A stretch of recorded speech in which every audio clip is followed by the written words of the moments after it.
going back to what we were talking about of our parents kind of encouraging us to be risk takers, I took the leap and did a couple of summer programs that summer. That was the summer of 2015. So I left my job in Jacksonville and did a 4-week consulting boot camp at Vanderbilt University in Nashville, where they pretty much gave us different cases and projects to work on as teams and being like mini consultants. And so I learned a lot of business skills in that program.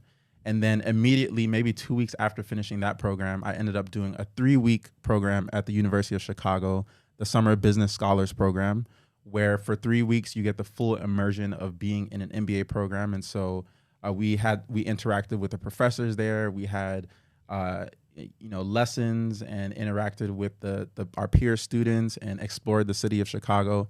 And I think those two experiences, even though I had no idea what I was going to do after I finished that summer, I just knew that going back to the place that I was in Deutsche Bank is if I stayed here, I know exactly where I would end up in that position, not very far. And I looked around and I was just like, I don't want to be in the role of my manager. Like I don't see any growth or any progression or evolution for me in this role in this company.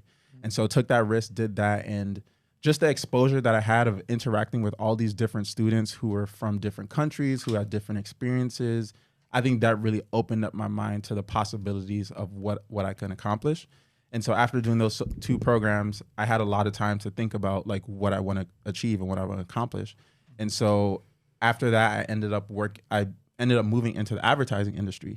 And that's where I worked at a digital advertising agency in Miami called Eyeball Digital, now called Modop. It's in Brickell. Yeah. And that's probably, I mean, I'll fast forward to like me working at TikTok right now, but that was probably the best place I've ever worked